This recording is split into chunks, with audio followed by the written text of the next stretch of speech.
nunca vi os pastores pregar. Às Deus me dá para pregar, eu falo, meu Deus do céu, eu vou falar só Bíblia. Mas é o Senhor que dá, né? Cada um tem o seu ministério. E o ministério aqui, que nós começamos a falar para os irmãos, porque é o ministério da morte, é o ministério que Deus usa. Por que Deus usa esse ministério? Porque a Bíblia diz que o salário do pecado é a morte. Claro que no começo, quando nós lemos a revelação de Deus, quando lemos a palavra, entendemos a palavra, compreendemos que não era assim. Não era para acontecer isso. Deus não criou o homem para morrer. Deus não criou o homem para ir para a tormenta, para o Hades, para o inferno, para o Sheol, para o Geena. Isso tudo Jesus falou. Mas o homem não foi criado para ir para o inferno. O homem foi criado, e nem foi criado para morrer, mas ele foi criado para ter vida, e vida em abundância. Oh, glória ao nome do Senhor. Mas por causa do pecado, a morte entrou no mundo, e com ela a condenação. Não era para ser assim, mas nós somos desobedientes. O ser humano é teimoso, porque o Senhor orientou e disse: está aí o jardim, vocês podem comer e se alegrar em tudo, mas da árvore que está no centro do jardim, dessa vocês não comam, porque se comer, vai morrer. Não era para morrer, a árvore estava lá, mas se comer do fruto proibido, e não era maçã, esquece isso aí. Né? A gente pensa em maçã, outros pensam que é morango. Não era maçã, não era morango, não era pera, não era nada disso que nós estamos pensando. Era o fruto do conhecimento do bem e do mal. Não era para ter comido, mas já que comeram, a morte então passou a fazer parte da nossa história. E lógico que a gente nem gosta de falar desse assunto, né? Tem gente que quando começa a falar de morte, ele já faz que nem o Chaves, né? Já começa a fazer outra cruz. Meu Deus, sangue de Cristo. Irmãos, mas nós precisamos amadurecer. Precisamos deixar as coisas de menino e crescer na graça e no conhecimento de Cristo Jesus, o nosso Senhor. Porque a Bíblia é completa. Ela está cheia de promessa, mas ela também mostra o caminho a seguir para alcançar a promessa. Eita Deus, fiel e verdadeiro. Quando a gente lê, eu preciso ficar no texto, então não vou nem entrar pelas partes do Testamento aqui, porque é muita coisa boa. Eu vou só dar uma introdução hoje aqui. Isso aqui é assunto para 3-4 horas de aula, irmãos, de escatologia. Mas veja bem, a primeira coisa, a epígrafe diz a parábola de rico e Lázaro. Primeiro lugar, essa epígrafe não existia e nunca existiu no original. Alguém colocou ela aqui. Muita coisa aqui foi colocada. Por exemplo, existe uma epígrafe em alguma tradução que diz assim: parábola dos 10 talentos. Não tem? Já viram? Está escrito em cima? São parábola dos 10 talentos. Aí você vai ler a parábola, não tem 10. Tem quantos? Um recebeu 5. O outro recebeu 2. E o outro recebeu, deu quanto? 8. Então não é 10 talentos. Veja que a Bíblia já está escrita errada. A mesma coisa aqui com respeito a essa parábola que não é parábola. Por que não é parábola? Porque Jesus não disse que era parábola. Quando era a palavra, ele começava a falar em parábola, e depois ele chamava o discípulo em particular e dizia: a interpretação daquela parábola eu vou vos dar agora para vocês, porque a vocês foi revelado o reino de Deus. E aí ele explicava a parábola. Aqui ele não explica nada, ele apenas traz o assunto. E olha, Jesus não podia errar, irmão, porque se ele errasse, ele seria morto na hora. Então veja bem, se ele contasse uma história fictícia, os primeiros que iam pegar ele e já executá-lo eram os doutores da lei, estavam de olho nele. Então quando ele começa a falar: certo homem rico vivia esplendidamente, e ele vivia bem. O texto diz que ele vivia regaladamente, se vestia de linho finíssimo. E é bom demais viver bem, né, irmãos? Quem não gosta de se vestir bem? Quem não gosta de comer bem? Quem não gosta de morar numa casa confortável? Quem não gosta de ter um bom emprego? Melhor ainda se não tivesse nem emprego, né? Porque nós só vivia só para curtir. A gente tem que passar 10, 12 horas batendo ponto para os outros. Não é fácil, mas faz parte. Mas aquele rico não precisava trabalhar, ele vivia regaladamente. Que maravilha, né? Dá até inveja dele. Mas o texto diz que Jesus disse que na porta dele estava um mendigo, fedido, sujo e cheio de feridas. E Jesus disse: aquele mendigo sofria tanto que ele desejava comer dos restos que caía da mesa daquele rico. Você sabe o que ele falava? Tira esse mendigo da minha porta. Tá, né? Olha como é que está a minha porta aí com esse mendigo. Tira ele daí. Olha os cachorros ficam lambendo ele o dia inteiro aí. O consolo daquele mendigo eram os cachorros que vinham lamber as feridas para afugentar as moscas. Essa era a situação. Então Jesus coloca duas situações de vida.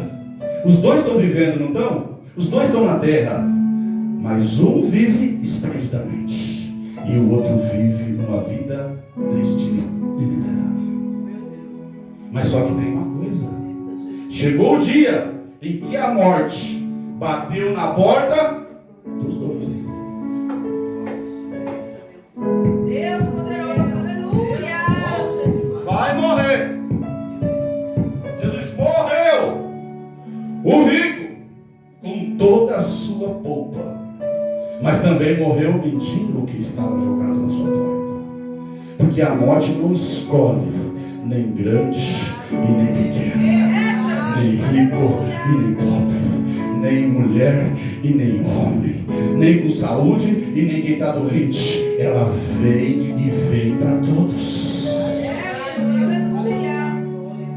Você está se preparando para esse dia? Porque às vezes nós queremos ir para o... E se Jesus não vier, como é que nós vamos chegar lá?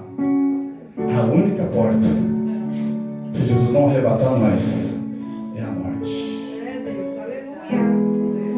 E nós precisamos ter um amadurecimento para isso e encarar a morte de frente. Porque Jesus disse: aquele que crê em mim, ainda que esteja morto, viverá, e viverá para sempre. Glória! Não tenha medo da morte, ela é apenas uma porta para que entramos na eternidade com Deus para sempre. Me lembro das palavras de Paulo, condenado em Roma. Depois da sua sentença, ele escreve as suas últimas palavras. Já sabia da morte, não sabia o dia, mas sabia que dali não ia sair vivo. Até porque Deus não deixa ninguém enganado, Ele avisa. Paulo estava ciente que o tempo dele chegou. E ele, em vez de dizer: ah, meu Deus, você vai deixar o teu servo morrer aqui, preso, na cadeia, depois de ter feito tanto pela tua obra, depois de ter montado igreja em Éfeso, em Tessalônica, em Ah, meu pai, você vai fazer isso comigo? Não, Paulo se levanta e começa a escrever e diz: oh glória, combati um bom combate, acabei a carreira, mas guardei a fé, e agora a coroa de glória me aguarda, a qual me entregará o justo juiz. Quem tem essa esperança, levanta a tua mão e glorifica, porque tem uma coroa de glória para a tua alma.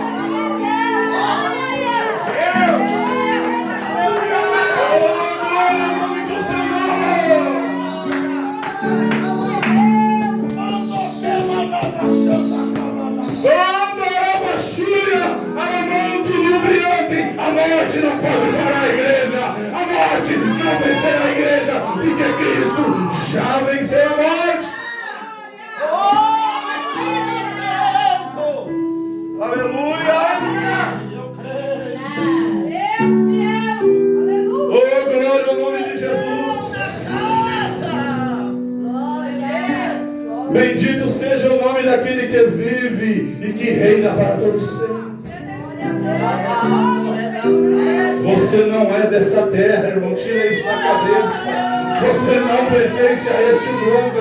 Você é peregrino aqui. Logo estaremos passando pelas portas celestiais e glorificaremos o Rei da Glória.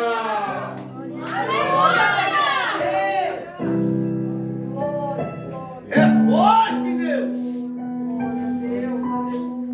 Mas eu preciso voltar para o texto, porque a Bíblia diz que os dois morrem. E Jesus disse: e morreu o mendigo. Um pesar toma conta da igreja. Mas de repente o Senhor diz: mas os anjos, eles desceram. Para quê? Para recolher a alma de Lázaro. Você não entendeu? Eu vou te dizer. O rico morreu, Jesus disse. Também morreu. Mas foi enterrado. Mas o mendigo não. Os anjos vieram, pegaram Lázaro e os conduziram ao seio de Abraão, ao lugar de repouso.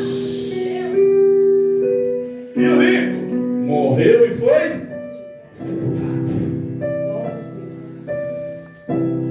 Cadê o dinheiro? Cadê a mansão? Cadê os vestidos? Cadê os títulos? Cadê os diplomas? Cadê os certificados? Cadê a vaidade? Cadê o orgulho? Então nada disso vale diante da morte. Ela não respeita nada disso. Deus! E aí quando o rico chega lá no Hades, que ele bate lá no fundo do inferno, a primeira coisa que ele aprende lá no texto, irmãos, lembra que ele aprendeu lá dentro do inferno? Ele aprendeu rápido. Olha no texto para você ver. Quando ele chega lá no fundo, ele aprende a lição rapidinho. O que ele aprendeu, irmão? Deus poderoso, aleluia. Sabe o que ele aprendeu? Ele aprendeu a orar. O camarada nunca quis saber de igreja, irmão. Ele nem gostava de Bíblia. Ele não gostava de pastor. Ele não gostava de campanha de oração. Ele não gostava de ciclo de oração. Ele não gostava de monte. Ele não gostava de nada disso. Mas quando ele bate no fundo do abismo, a primeira coisa que ele aprende a orar, e ele diz: Pai Abraão, tem misericórdia de mim. Rapidinho aprendeu, né? Será que você vai esperar a coisa apertar para orar? Ou vai começar a levantar a tua mão e orar e glorificar o nome do Senhor a partir de agora? Não, mas quando eu estiver doente eu vou orar, não vai dar tempo. feita hoje. Levanta a sua mão e glorifica, porque o dono da vida está aqui para receber o teu glória. E olha, Deus poderoso, aleluia. ele aprendeu a orar e aprendeu rapidamente. Tem gente aqui que vai precisar tomar mais um aperto para entender que precisa orar um pouquinho mais. Você precisa orar mais. Aleluia. Mas irmão, eu estou orando. Pois é, mas o Senhor está dizendo: eu quero mais oração, mais clamor, mais choro e mais arrependimento. Porque às vezes a gente pensa que está orando muito, né? Às vezes eu falei bastante. Um dia eu tirei 7 dias de jejum e oração. Aí pensei, poxa, agora eu estou crente, não estou? 7 dias sem comer, sem beber, só orando e lendo Bíblia. Eu já estava só a capa ao osso, só o rascunho andando, nem estava achando que estava cheio. Aí o Senhor veio e falou para mim: você precisa orar um pouco mais. Olha, Jesus, você precisa se humilhar mais.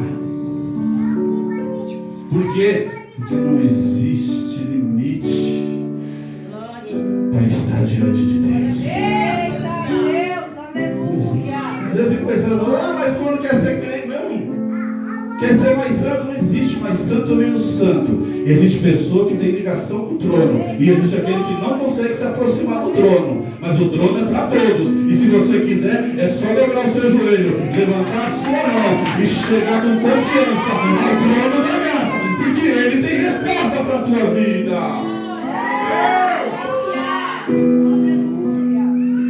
Ele aprende a orar. E olha como é que foi a oração dele. Fica imaginando o desespero daquele homem naquele momento. Até porque ele estava no meio do inferno, ou do Sheol. E ele diz: Pai Abraão, tem misericórdia de mim e manda esse mendigo aí, Lázaro, que molhe pelo menos a ponta do dedo, irmão. Meu irmão, se eu estou queimando em chamas, eu quero pelo menos pelo menos um copo de água, né, pastor? Para molhar a ponta do dedo. Será que o negócio estava quente lá, irmãos? Que ele ficou até com vergonha, ele ficou até com cisma de pedir mais. Ele falou assim: não, Senhor, pelo menos para ele molhar a ponta do dedo. Para quê? Para me refrescar a ponta da minha língua, porque eu já não aguento mais. As chamas queimam a minha alma.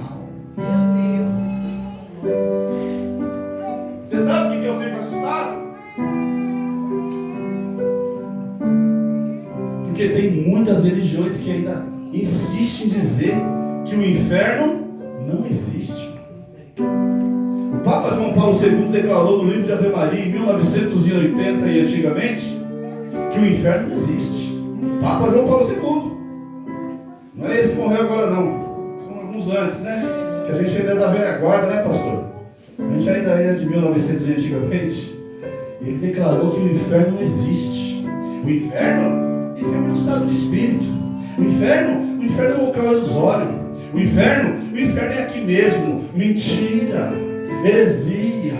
Jesus disse que o inferno é tão real, mas tão real, mas tão real, que há choro, pranto e ranger de dentes, noite e dia, noite e dia. Mas o Cordeiro de Deus se manifestou para livrar a igreja do inferno e da condenação eterna. Glória ao nome do Cordeiro para sempre. Meu Deus! Não precisa ficar com medo do inferno, não. Porque se você estiver debaixo da revelação da palavra, você não entra lá, mas você vai subir ao encontro do noivo. Glória ao nome do Senhor. Aí ele manda aí. O Senhor, o Abraão, que é a figura de Deus, a figura do Pai, olha para ele e escuta: peraí. Você não estava lá na terra. Lá você era empresário, lá você era rico, lá você tinha fazenda, lá você tinha funcionário, lá você mandava, chegar um mendigo da sua porta, aqui você não manda mais nele. Porque aqui quem manda sou eu. Aqui já tem quem manda, já tem quem domina, já tem quem controla, já tem quem faz tudo. Aqui não precisa mandar aqui não. Que petulância, irmão rico. Só porque ele mandava o mendigo sair da porta dele, achou que lá também ele ia mandar. Pai Abraão falou, aqui não, aqui você não manda nada. Aqui quem manda é aquele que está sentado no trono, oh glória. Ele manda, ele determina, ele dá ordem e não recebe ordem de ninguém. Glória a Deus.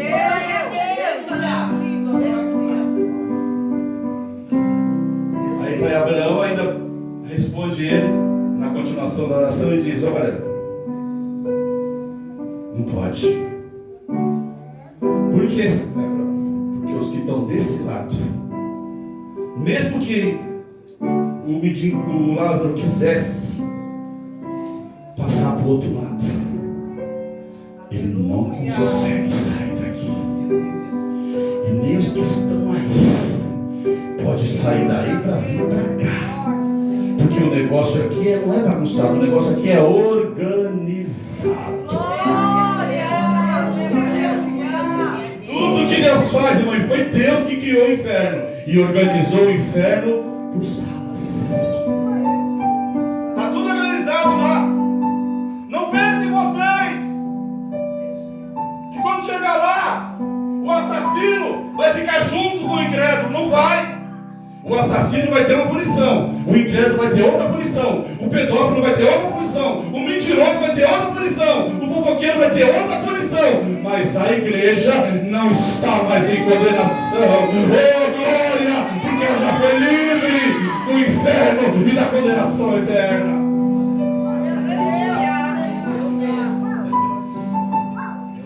A revelação é profunda, mas é necessária. Glória a Deus, aleluia.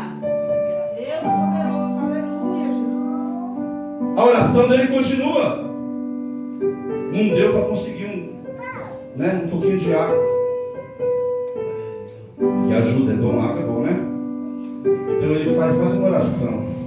A Bíblia diz que ele, com orações, súplicas e clamores, ele diz, Pai Abraão, tem misericórdia. Rapaz, ele começou a orar bem agora. Ele começou a suplicar. Ele virou intercessor, irmão. Olha, um rapaz que não queria ir para a igreja, né? Não gostava de Bíblia, não gostava de oração. Agora aprendeu até a interceder. E olha, ele lembrou, falou na casa do meu pai. Tem mais 5 irmãos. E olha, irmão, esses irmãos dele não é frouxo, não. Pela oração dele, os camaradas também eram grosso, não era? Que ele fala assim, Pai Abraão, tem misericórdia, manda que alguém vai lá na casa do papai e pregue para os meus irmãos, porque senão aqueles cabra ruim vai vir tudo para cá também e vai sofrer aqui na tormenta junto comigo. Mas manda que ele ressuscite e vai até lá e pregue para eles. E aí Pai Abraão olha para ele e diz, também não. Porque não existe a comunicação entre os mortos e os vivos. Não existe esse tipo de comunicação. Por quê, irmão? Porque o reino de Deus é organizado. Não vai nessa. Oh, mas é o espírito da avó. Mentira, é demônio. Não, mas é o espírito do João. Mentira, é demônio. O João está lá no mundo espiritual e de lá ele não sai mais até o dia do Senhor e o dia do juízo. Não sai. Não tem como. Não existe comunicação entre vivos e mortos. Veja que ele pediu, ele implorou, ele suplicou, ele intercedeu pelos irmãos dele. E ele falou assim, não, mas deixa aí alguém lá, que seja Lázaro, que seja quem for aqui, um desses que está aí no paraíso, eles voltam lá e pregam. Porque senão, aqueles irmãos que eu tenho não são nada fáceis, eles vão perecer. E aí vem a parte que nós precisamos entendermos a nossa missão. Porque o Senhor diz, também não pode. Porque lá ele já tem a lei e os profetas. O Antigo e o Novo Testamento. Se eles quiserem salvação, terão que crer nesta profecia. Você crê nessa palavra nesta noite? Você crê nessa profecia nesta noite? Você crê que essa profecia está de pé e vai permanecer de pé até a consumação dos séculos?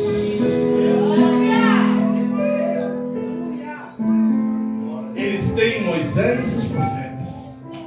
Se eles quiserem, eles creem. Aí ele continua orando. Veja como é que o rapaz ficou bom de oração. Ele diz, mas Senhor, eu conheço os meus irmãos. Eu sei que eles não vão querer saber de Bíblia. Eles não gostam desse negócio de igreja. Eles não gostam de negócio de pastor. Eles não gostam de ir para a igreja, não.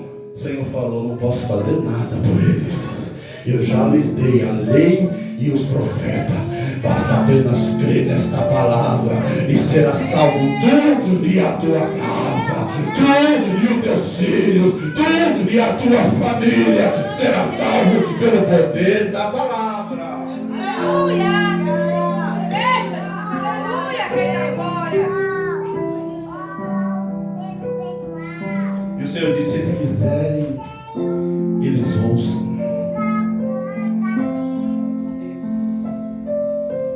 Porque nenhum outro nome há dado entre os homens, pelo qual importa que sejamos salvos, a não ser ao nome de Jesus Cristo. Amém. Como é que eu vou negar uma doutrina dessa, irmão? Dizer que o inferno não existe, que essa doutrina passou, que isso aqui é só uma parábola ou parabola, como diriam os mais antigos. Isso aqui não é parábola. Isso aqui é tão real, mas tão real, que Jesus nem citou o nome desse rico. Por prudência, pelo cuidado. Veja que ele cita o nome do mendigo, falar o Lázaro. Que os anjos vieram e levaram. Mas quando chega no homem rico, ele diz, morreu também o rico. Por que ele não cita? Porque esse negócio de salvação é muito delicado.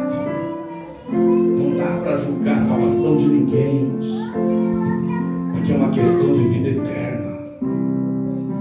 O que nós temos que fazer? Continuar de joelho dobrado e pedindo misericórdia por nós, pela nossa casa, pelos nossos irmãos, pela nossa igreja, pelo nosso vizinho, pela nossa nação brasileira, pelos povos que ainda estão aqui, e pregar Cristo Jesus, e este para a salvação de todo aquele que crê. Ele não cita mais, segundo a tradição judaica, porque tudo que Jesus falava, irmãos, era julgado pelos fariseus, pelos saduceus e pelos escribas. E pensa nos homens estudados, que conhecia a fundo a profecia. Por isso que eles ficavam ali, ó. Enquanto Jesus está pregando, eles ficavam assim, ó. Vamos pegar ele numa falha. Porque se nós conseguirmos pegar ele numa falha, nós arrasta ele para o sinédrio, julga ele e mata ele. Jesus tinha que pregar, e pregar somente debaixo da vontade do Pai. Qualquer deslize que Jesus desse seria fatal. Por isso que eu digo, não é parábola, é uma história real. E descobriram, através da história que Jesus contou, descobriram quem era esse rico, e que ele havia morrido realmente no mesmo dia, quase que no mesmo momento do mendigo. E aí você está falando a verdade, até porque ele disse, eu sou o caminho, a verdade e a vida, e ninguém chega no Pai se não passar por mim. É verdade. Oh, glória ao nome de Jesus. Mas por isso que eu glorifico o nome desse Deus, porque Ele permanece para sempre, e a sua palavra é a nossa luz. Quantos estão entendendo a palavra de Deus nesta noite? Dá para sair daqui mais crente hoje? Não duvide do seu destino eterno.